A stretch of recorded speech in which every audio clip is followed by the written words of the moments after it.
And it doesn't really matter how well you play the guitar. It just matters how you make people feel. What defines success in the music industry is how you handle the moments in between success. And that really stuck with me. When you have those periods of kind of perceived stagnation in between success, how you handle that is going to write the book on your emotional experience in the industry. Talent doesn't matter as much as you think it does. That's kind of an unfiltered truth. Success in electronic dance music isn't just about talent. It's about handling the pressure as your career grows. I'm Dr. Sunni, performance psychologist and coach, and this is Psych Drop, where artists and industry leaders share what it really takes to build a sustainable career.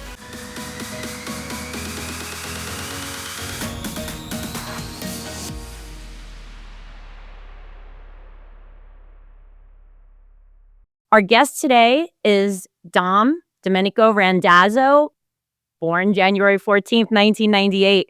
He is professionally known as Dom Did It.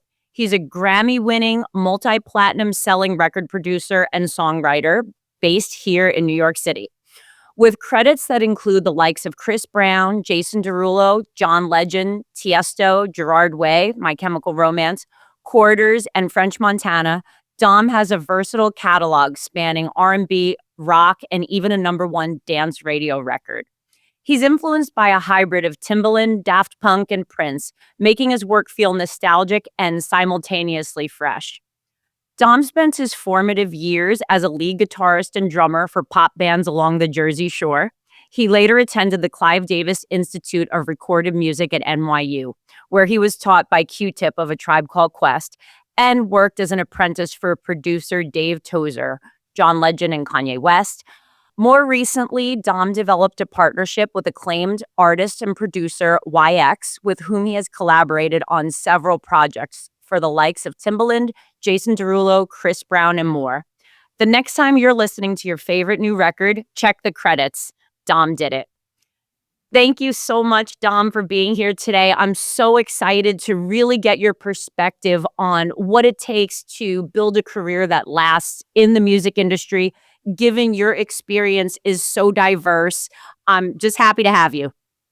Thanks for having me. I really appreciate it. And I really like the backdrop and the concept of this podcast because, half of your success story in music is, the tangible things that you can control. But the other half of it is just a mental game, which is what I always tell people. So it's great to be here.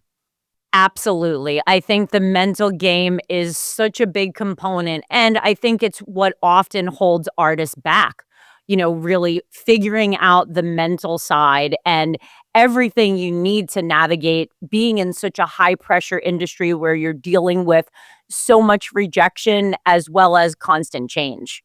Right. Yeah, and in terms of, the constant change that happens in the industry, I saw this during my time at a company called Chartmetric, where I worked in music data, speaking with labels, speaking with publishers, live agencies, et cetera, et cetera. And things that drive the industry don't change on a year to 3-year window. They change in about a 6-month window. So the things that mattered even just 6 months ago don't necessarily matter today. So that constant kind of instinct for being able to evolve and adapt with the times is present tenfold in the artist community, because not only do you have to keep up with cultural and stylistic changes that are happening to the degree that it's honest to you as a composer, as an artist, you also have to adapt to the kind of business or market landscape, which is constantly changing because music is at the forefront of culture.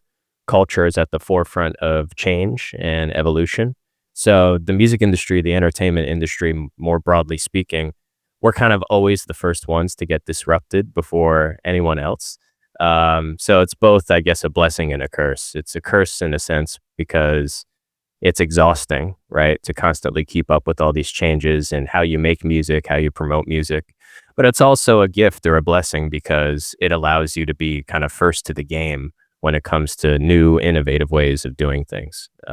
So that's been something I've had to learn the hard way over the past few years. So Absolutely. It really the only constant is change, right? You Yeah. have to constantly adapt. And I think developing that flexibility with your mindset is so key when all things are changing within the industry at a very fast pace.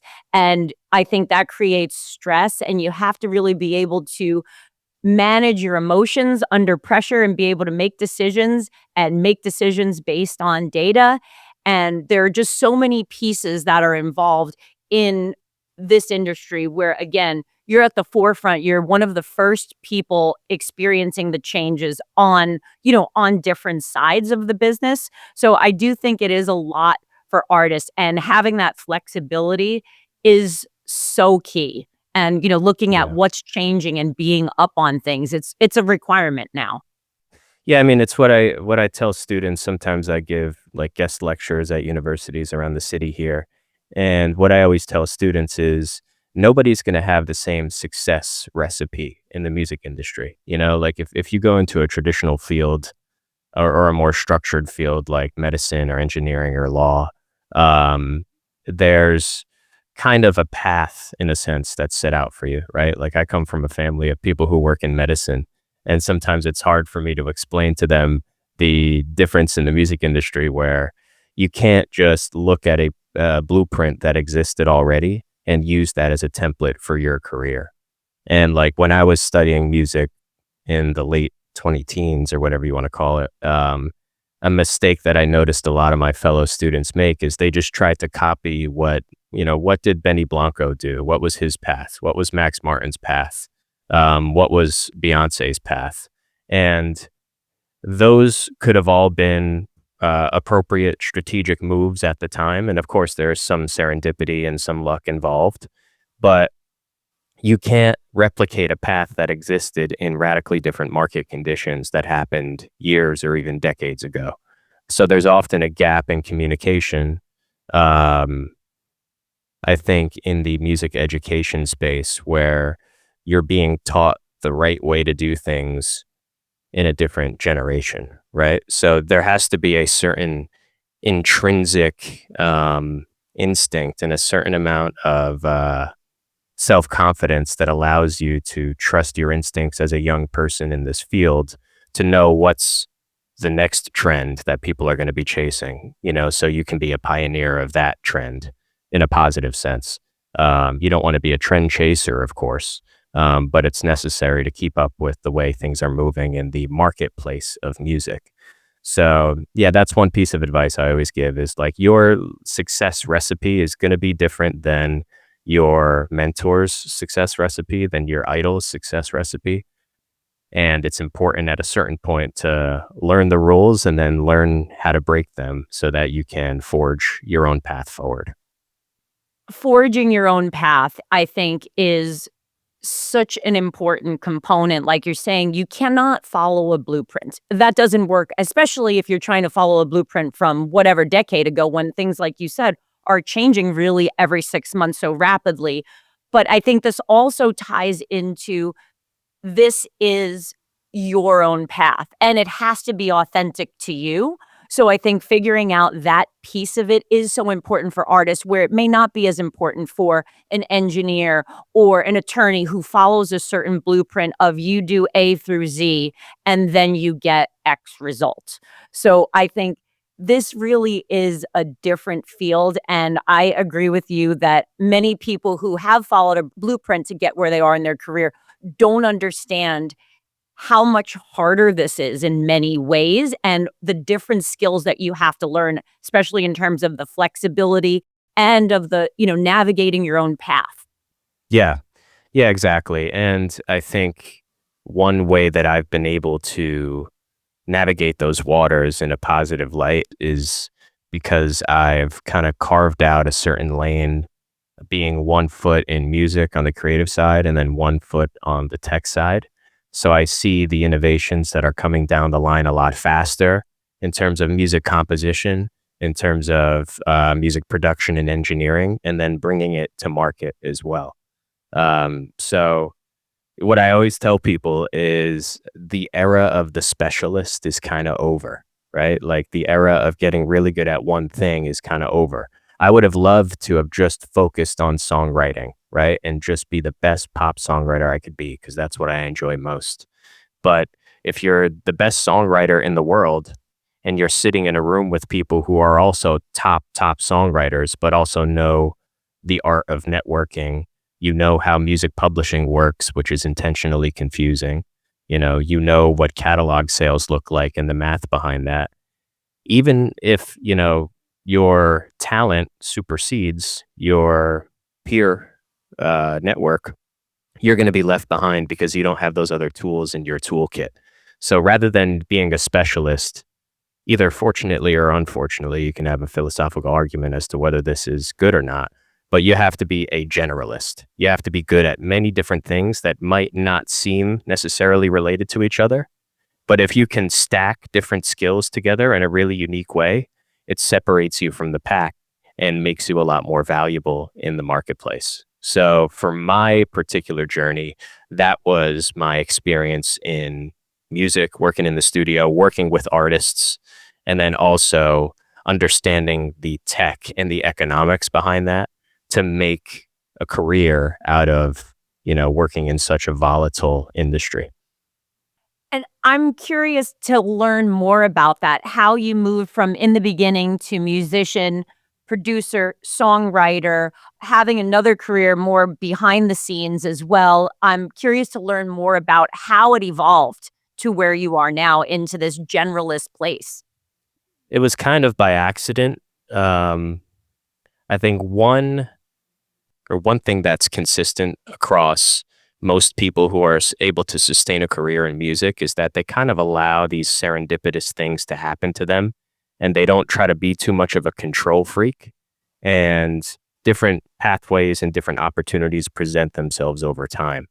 So I started as a teenager essentially as a live musician, where I would play in bands around my hometown. We would do Battle of the Bands competitions. We would do, bar mitzvahs, quinceañeras, fundraisers. Um, and I kind of got to know my little network of musicians in my hometown in New Jersey um, that I ended up becoming a pretty integral part of.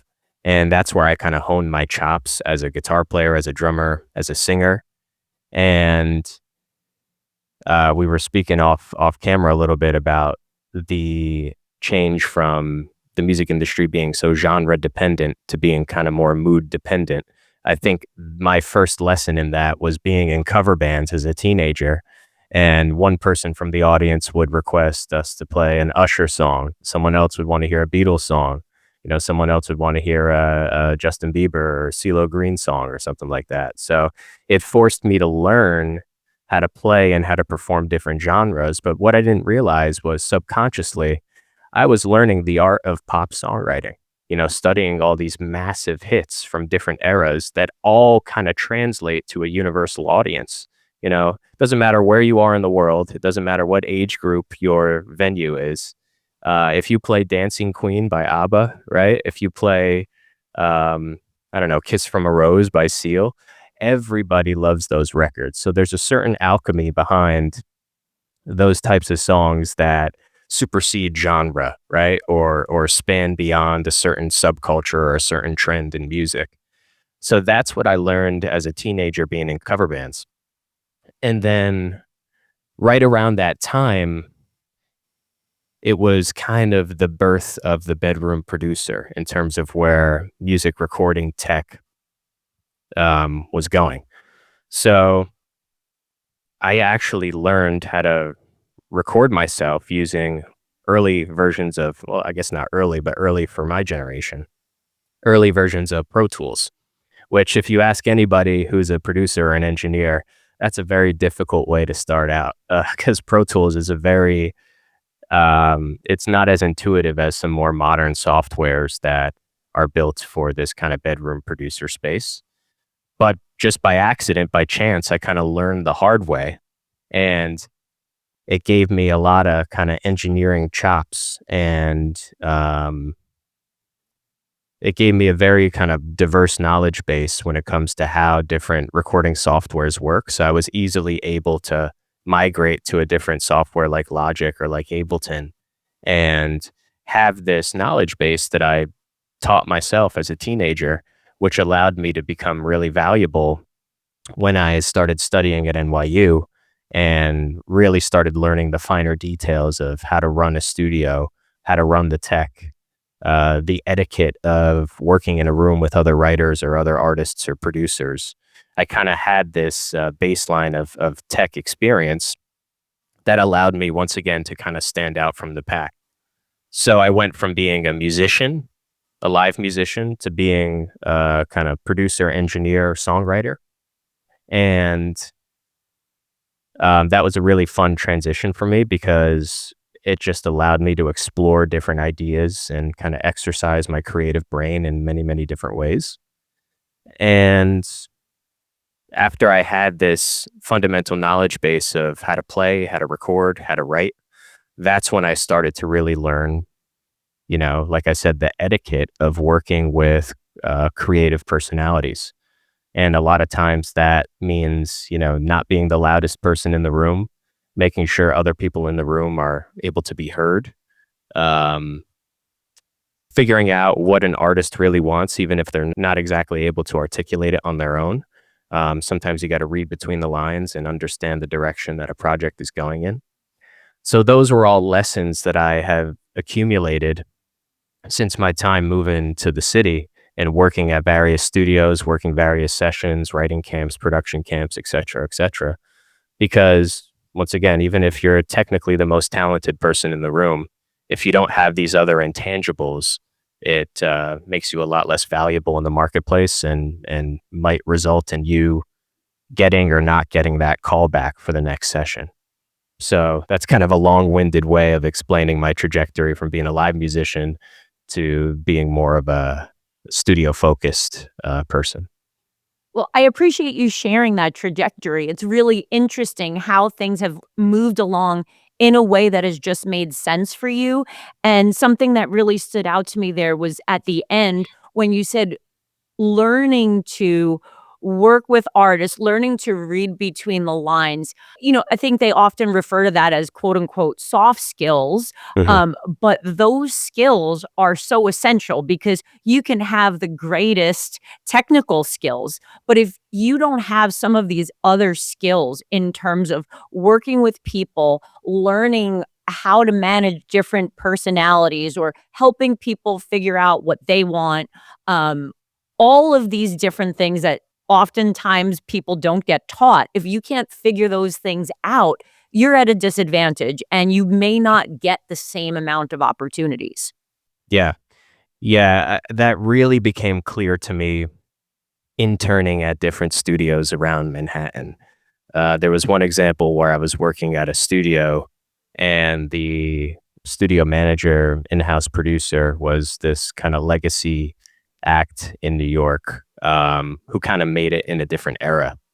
And, modern day production sessions or writing sessions operate at a very fast pace. And you kind of need to have that instinct to kind of keep things moving and not get bogged down by the finer details, which can easily be handled in post production.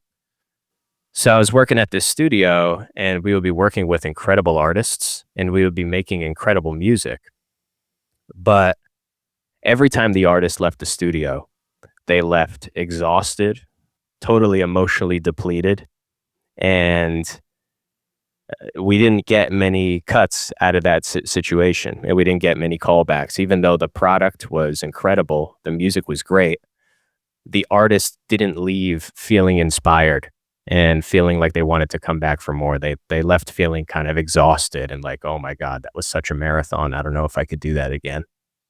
And then I got, you know, different sets of experiences working in other rooms with people who were a lot less technically proficient and um but had such a more vibrant and infectious personality that they knew how to inspire the artist and keep them wanting to come back for more.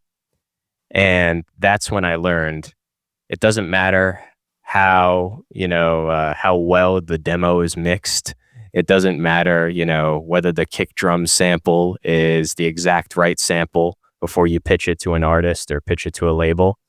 It matters how the artist feels when they leave the room more than anything, or how the A&R feels when they leave the room, how the manager feels when they leave the room. If you can make that impression where they're inspired to come back for more, they're inspired to work with you again, then that is way more valuable, quite honestly, than delivering a really mint product. Because you reach a certain point in this industry, everybody can make a killer song. It's subjective at a certain point. Everybody can make a killer record. Maybe that's a bit of an exaggeration, but it's very competitive. There's a lot of really, really, really talented people out there. And what actually gets records over the line is that emotional impression that you leave, and not necessarily the technical skill sets you bring to the table. Both are very important. You want to have the full toolkit, but I've seen a lot of people kind of plateau or stall in their career because they don't have that kind of social and emotional intelligence that makes them someone that people want to collaborate with. And it doesn't really matter how well you play the guitar. It just matters how you make people feel.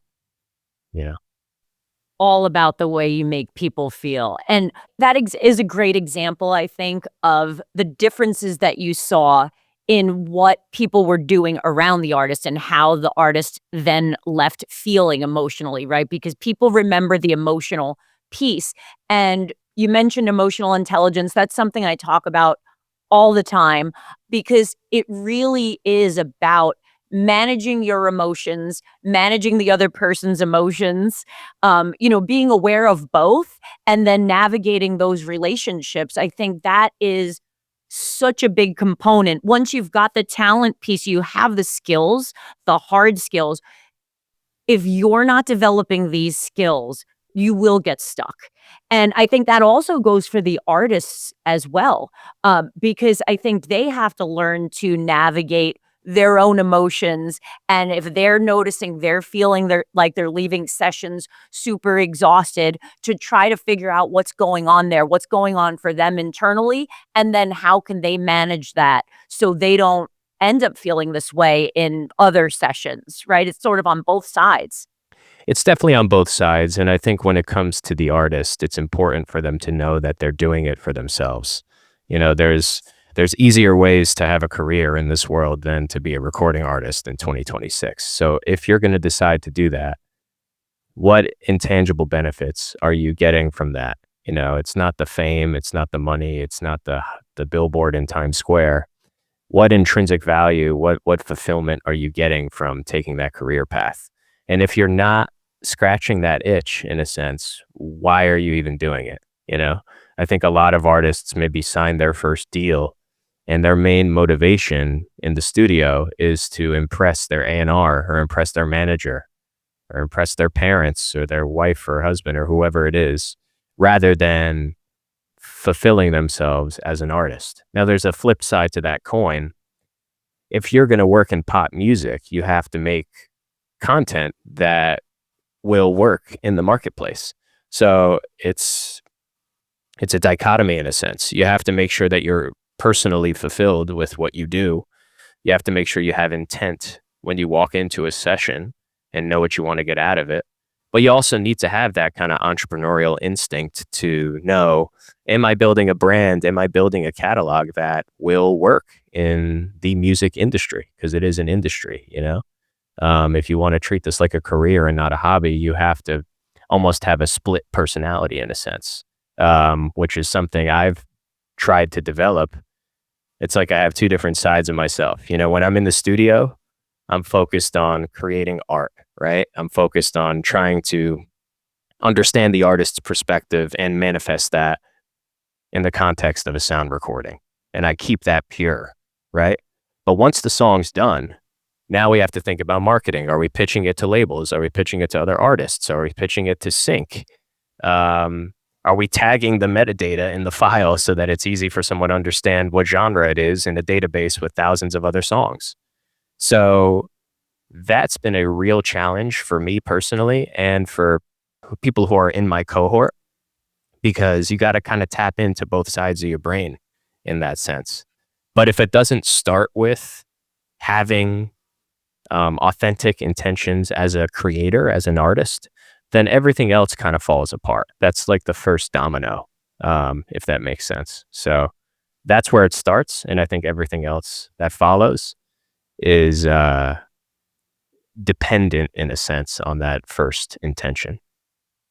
The values, I agree, are so key, and it's something I talk about in my book as being the basis for why you do what you do and then what steps you're taking to achieve your goals, right? You really have to be in touch with your values, the why of this whole thing, because if you lose sight of that or your why is not strong enough, this isn't for you. Again, this is not an easy career. It's not a cookie cutter plan. You do A to Z and you're done. I think in every profession, but more so in this industry, you have to be aware of why you're doing this outside of, fame or, impressing somebody for other people. It has to be for you. And the reasons have to be strong. You have to stay connected to your passion for the music. And then I think as part of that, developing those both sides, right? Being able to be creative, but also understanding the business side, being able to focus on that, knowing that that really ties into why you're doing this too, in a way. And those are two very different skill sets where I think a lot of people struggle with developing both. Yeah, and it's, something I've noticed. I'm curious if you've experienced this as well, but something that often happens with artists, I think it's probably just part of having a creative temperament. But when things are going well, I've noticed a lot of artists start to feel boxed in and want to radically change their style or their identity. So, like, if you're doing really well making bossa nova records and there's not a lot of chaos or disruption, and you're kind of hitting green lights, as Matthew McConaughey would say, then a certain type of artist will want to radically change up their style and do something totally different, even if that's not the most strategic approach. And perhaps there's a happy medium where you can evolve as an artist creatively, but still maintain a relationship with your existing audience so that it's not disruptive to them. So I've noticed this almost reactionary type of relationship with an artist's catalog. If they're making a certain type of music and it's really actually doing well, for some reason they'll want to disrupt that and change that. So I don't know if it's like a self-sabotage thing or if it's just the constant desire to create and try new things. I don't want to be too cynical about it, but I think artists have to be aware of their kind of self-destruct button that's always kind of talking to them in the back of their head.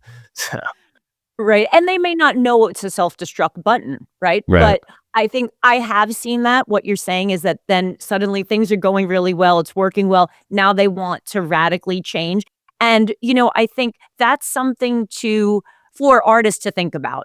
If they are feeling like they want to make a radical change when things are going really well, to really think about what's behind that. Because I think sometimes, in certain cases, I've seen it be a bit of boredom and not being creatively challenged. And I think that's something you really have to pay attention to because if you keep having to do the same thing and you're wanting to do something different, that's where you can start to lose the passion. That's where you can head toward burnout. So I think it's an opportunity if artists notice this to think about and do some self-reflection and figure out, okay, what's causing this? And then how do I evolve in a way that makes sense, while not having to feel like I'm forced into the same thing, right? Because I think if you're creative, nobody wants to make the same widget over and over. Yeah, 100%. And honestly, that's why I fell into this bucket of being a writer and producer for other artists. I make music for myself as well. I have several different artist projects I develop. But in order to scratch that itch, as I said earlier, one day I wake up and I work with a country artist. The next day I wake up and I work with a house artist. Um, you know, Yesterday I did like a bubblegum pop, K-pop session. Today I'm doing a hip hop session. So that's how I've been able to navigate that mentally. But as an artist, you kind of need to have an identity in order for your catalog to make sense to curators and radio programmers and et cetera, et cetera. So it is a necessary evil to a degree, but there is a way where you can evolve your sound while maintaining a brand. And I think the best artists do that. You know, you go all the way back to the Beatles or Stevie Wonder, Michael Jackson. Each of their albums had their own identity, but it still sounded like a Stevie Wonder album. You know, if you go slightly more modern, you look at, I think, Daft Punk, Beyonce, Tame Impala, they do a very good job of having that linear approach to building your catalog over time. So it has intention behind it, right? And it's not strictly disruptive for the sake of being disruptive. I think another thing that ties into this concept is you're kind of conditioned as an artist to constantly live in a state of chaos. What I always tell people if they come up to me and say, should I, go into the music industry? I'm passionate about songwriting or whatever. I always tell them, you need to have a strong stomach for chaos and uncertainty and entropy, because most of your waking existence will be living in that fight or flight state of chaos where it's like, what's the next thing that I'm going to do? Is it going to be this? Is it going to be that? So when artists do hit kind of a wave of momentum where things are working and things are going well, you had a viral moment, you had a hit song, you have sessions lined up, you have money coming in, psychologically, that could be so scary because you're not used to that, and you're used to things going wrong. So a part of you is like, how could I screw this up to get back to my comfort zone of things not being where they should be? I've seen that a lot where people kind of struggle handling success because there's one thing that's scarier than things not going wrong because you're used to it. It's when things are going right. And I think that's where a lot of the self-sabotage comes into play. Like you worked your whole life to get to a point where things are starting to go well. And as soon as they start going well, that's such an unfamiliar feeling that you have to learn to operate in that environment. It's like being a wartime president versus being a peacetime president. You have to learn both of those different environments together. So. Definitely. There's so much learning that has to happen. Like you said, it's about navigating the chaos in the beginning and, the highs and lows, I think that will always be there. But you're right. When things are going smoothly in your career department, I think there can be that, desire to hit the button Right. for chaos. Yeah. Or even I've seen this with artists personally. Things are going so well professionally. And then personally, they may be hitting that self-destruct button to, shake things up because they are so used. The chaos feels more familiar Right. than the calm, Right. or like the smooth, steady pace. So, again, I really think that artists need to reflect when they are experiencing that and say, hey, I am in a period where things are smooth. If I feel like I need to shake things up, where would it make sense to do that in my life and what would it look like? And also to learning to live with the smooth piece where things are moving. Like you have the momentum and it's going. There's still that pressure there. But how do you sort of navigate when there are times where it's less chaotic? I mean, chaos will always come again. Right. Right.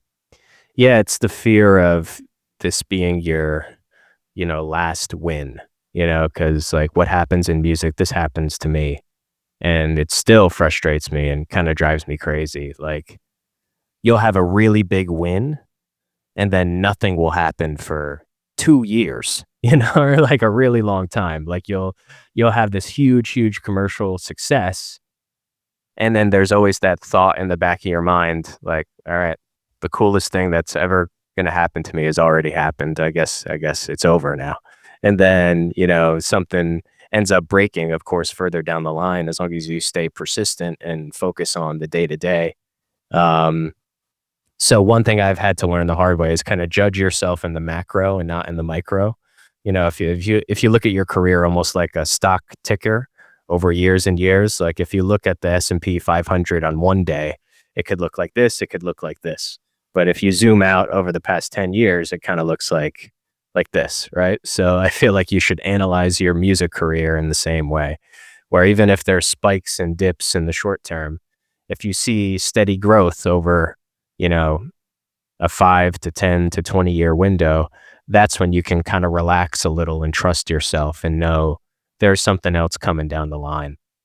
One of the best pieces of advice that I've ever heard, I was giving a talk in Stavanger in Norway, which was a part of a New York, Norway songwriter summit last year. And this gentleman, Joel Hamilton, who's a legendary producer here in New York, he owns Studio G. He was speaking and he said, what defines success in the music industry is how you handle the moments in between success. And that really stuck with me because it's easy when things are going good to be like, hey, I got it together. But when you have those periods of kind of perceived stagnation in between success, how you handle that is going to write the book on your emotional experience in the industry. Are you actually fulfilled doing this in the day to day, or do you need that external validation to justify, why you're doing what you do? So many gems in what you just said. I really like that analogy of you're looking at the macro, like zooming out, I think, to look at your progress over time so you don't get caught up in those thoughts of, what if I'm only as good as my last number one? What if I don't get to that point ever again and this is over? Because it can be very easy to get caught up in that thought, go down a rabbit hole of thoughts with that. And then that decreases your motivation, can decrease your passion, and can get you really feeling stuck and not able to accomplish more. And when you are zooming out over time, you can see the progress and look at the big picture, because it's very easy when something goes wrong or something doesn't go well. It's very easy to look at that down slope, that steep down slope, and really get into those feelings. Yeah. Yeah. And it's honestly, it's not easy. I don't want to make it sound easier than it actually is because of just how much this industry changes, that compounded with how competitive it is, compounded with the fact that a lot of those big moments in your career, a large percentage of that equation has to do with luck and being in the right place at the right time. You can't predict those moments. You just have to be in the room as much as you can, right? The old cliche of just like always be in the room. And you never know what could happen. And it's true. It's happened to me several times over. And when you don't get that external reward, you don't have that kind of carrot and stick relationship with your career. You have to constantly remind yourself, why am I doing this? Is it to look cool on Instagram?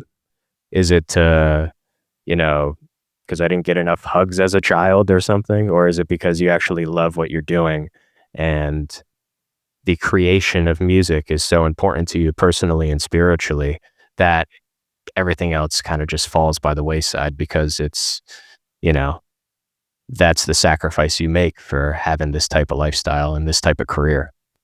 I think that's a really helpful frame and way to look at it to help you to keep going, because the highs and lows are going to be there regardless. And the pressure, I think, often builds. The more success you have, the more pressure there is to maintain it and sustain it. And I think that can be so much.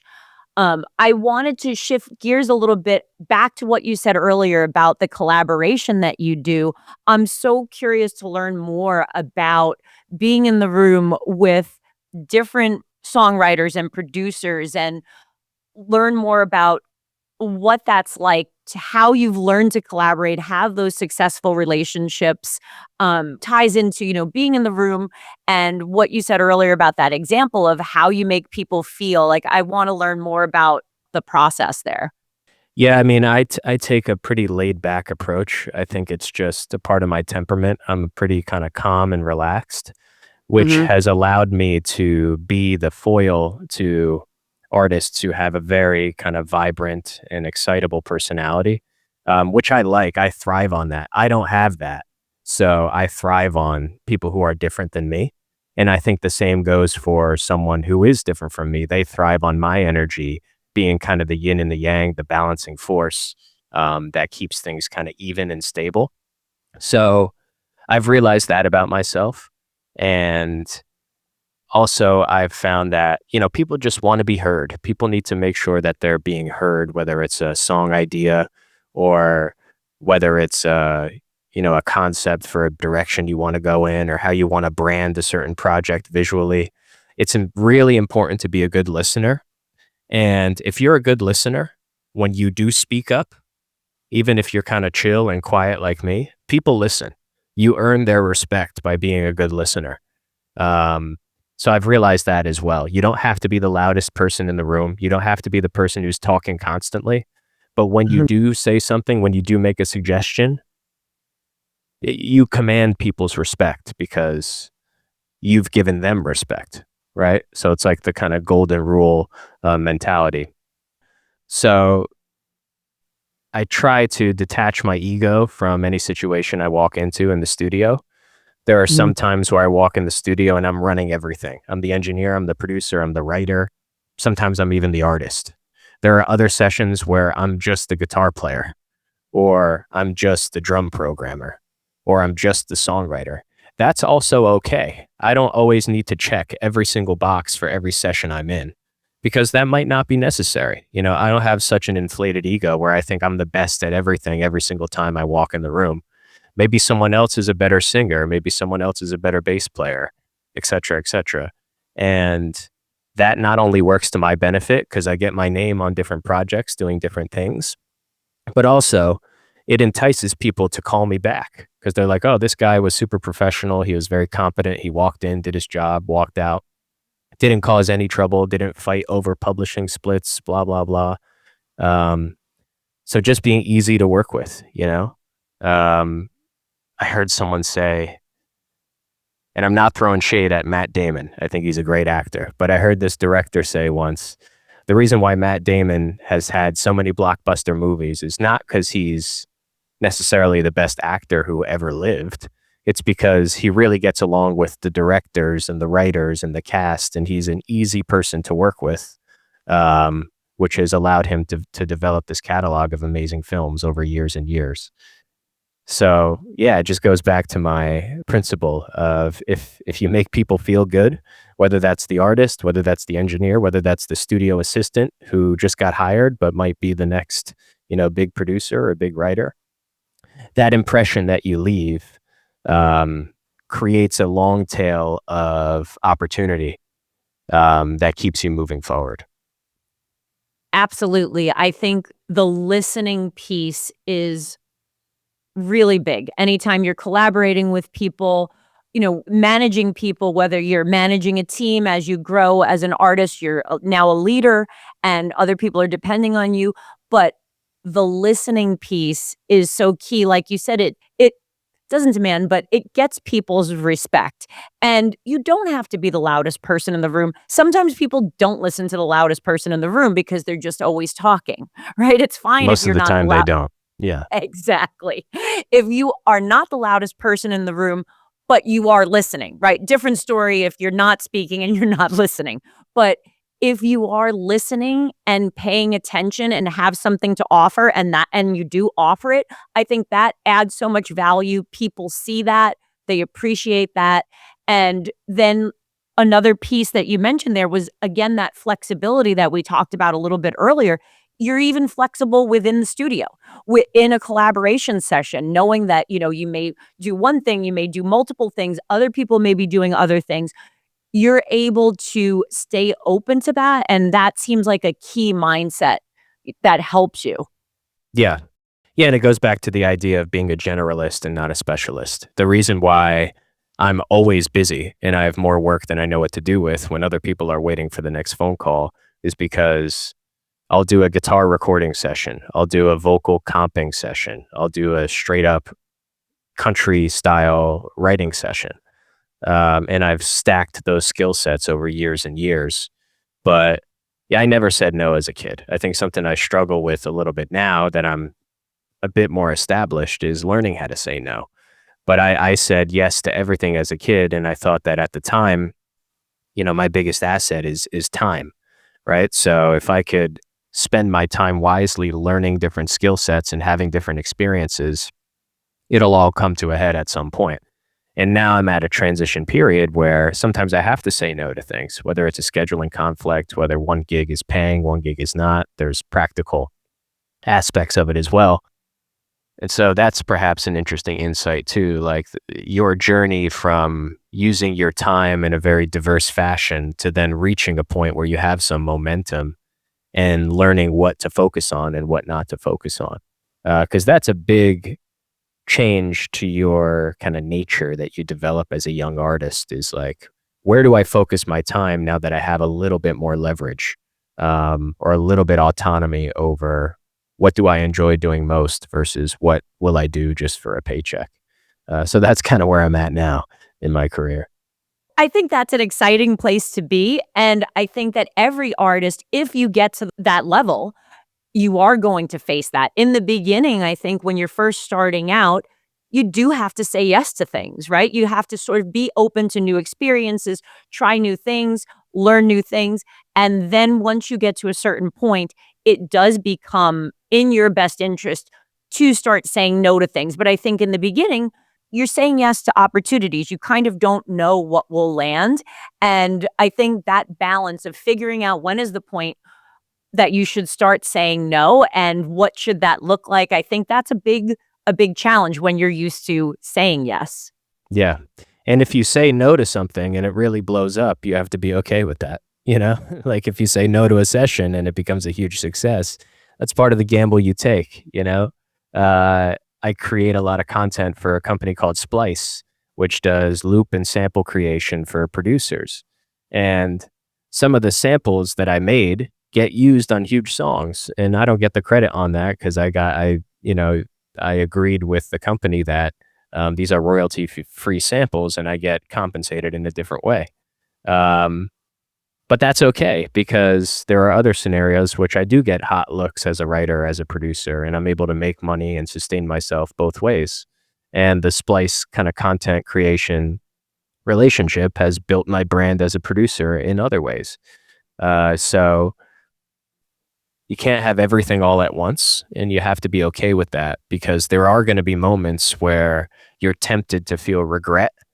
And if you allow that voice to get the best of you, then it's just going to eat you alive and you're going to burn out, and you're not going to have that kind of inner confidence and self-esteem that allows you to know that something else is coming down the line in one form or another. Yes, developing those decision-making skills and tying it back into your values and goals is so important because I think, like you said, if you do something and or say no to something and then it blows up, it's very easy to have those thoughts of I should have, I could have, if this, then that, and all of those thoughts again can start getting in your way and take you away from your goals if you're not really connected to why you're doing this, what your goals are, measuring your progress. I think it can be much easier to fall into the trap of those thoughts, which inevitably will happen. I mean, nobody says no to something and then it blows up and they say, oh, well, it was a good decision, right? Of course, there Right. will be thoughts you'll have about it. But I think the key is to not allow those to take over and get in the way of, you moving forward. Yeah. Yeah, exactly. Jack Nicholson was supposed to be in The Godfather. And, I'm sure he regretted that to a certain degree, but he's still Jack Nicholson. He has a great career. Yeah, you're always going to have those moments in an industry like this. And if you don't learn how to manage that early on, if it hits you 20 years down the line, then, if you haven't built up that inner confidence, then it could really create a career-ending dilemma for you. So super important. Yes. And from what I'm hearing from you, it sounds like you've done a lot of work to build up that inner confidence over time and really develop the skills on the technical side as well as the people skills, and also managing yourself and learning throughout, the years that you've been in the industry. Well, I was kind of thrown into it because of a variety of factors. I think some of it's just my nature. I think I'm a collaborative person by nature, and I'm I'm pretty observant in terms of people's personalities and insecurities and strengths and things of that nature.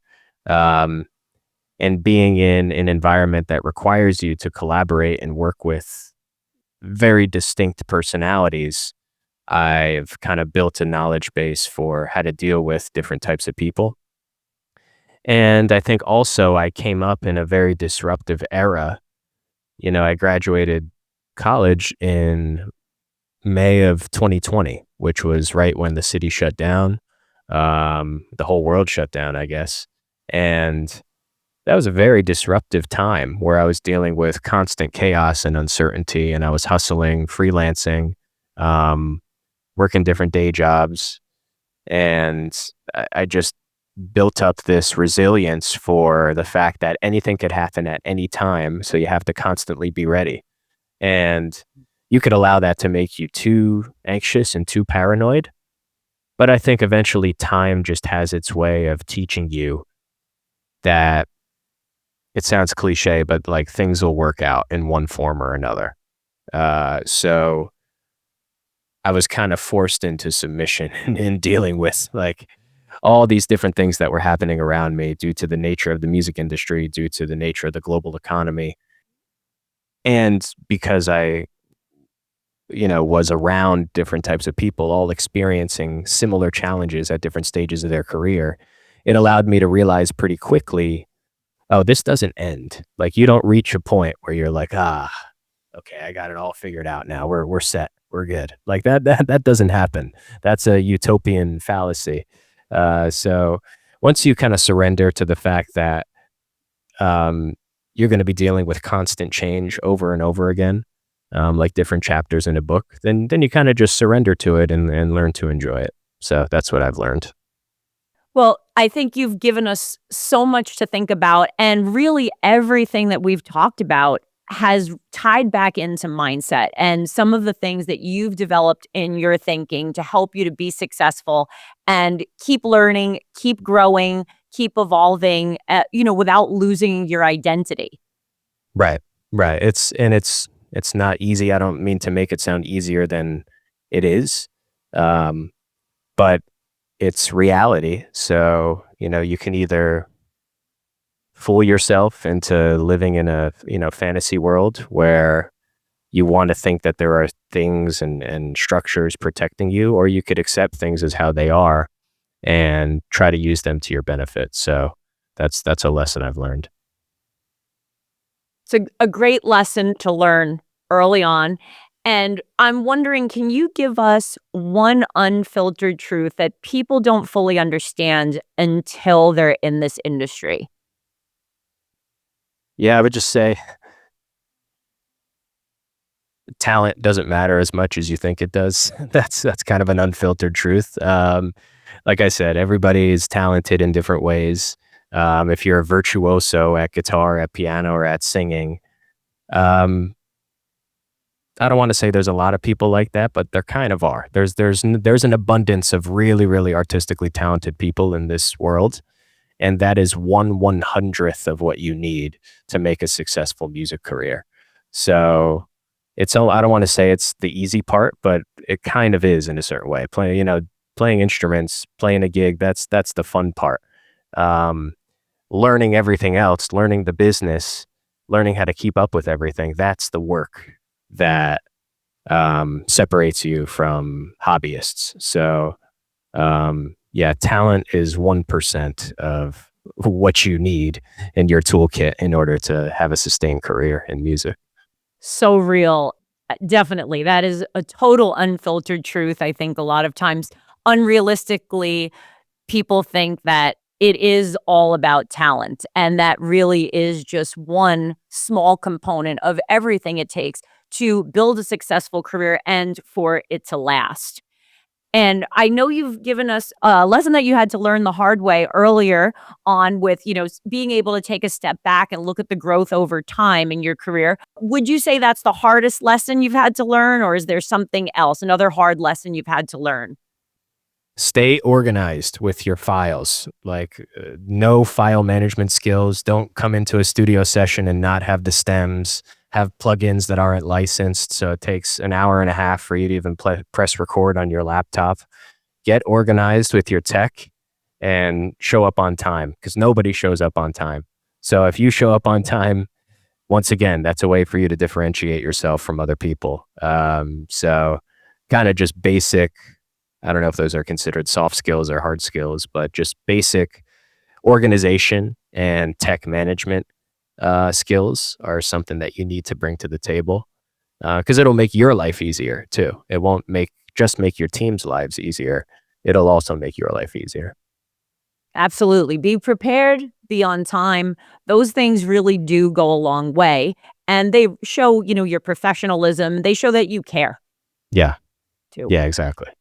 Okay. And last question. What's one essential habit every artist should build early on? Create something every day. Uh, John Lennon said, if you sit down and start writing a song, try to finish it that day. I think it's just as important, if not more important, for your mental health as an artist to exercise your brain. Artists have overactive minds, and if you don't exercise it positively, you could exercise it negatively. So if you're not creating something every day, then you could start to have self-obsessive thoughts, self-sabotaging thoughts, and that's when you start to kind of give in to bad habits as an artist rather than exercise your overactive mind in a positive way. So it's like going to the gym. I always sit down every single day. Sometimes it's for 20 minutes, sometimes it's for 6 hours, but try to create something every single day to exercise your artistic mind in a positive light. That's a great one. I think exercising your creativity daily, like you said, builds that muscle and also, builds the consistency over time, which I think consistency is such an important component, right? After talent and then along with all of those soft skills, the consistency, organization, professionalism, all of those things together go into, building a career that lasts. 100%. Yeah.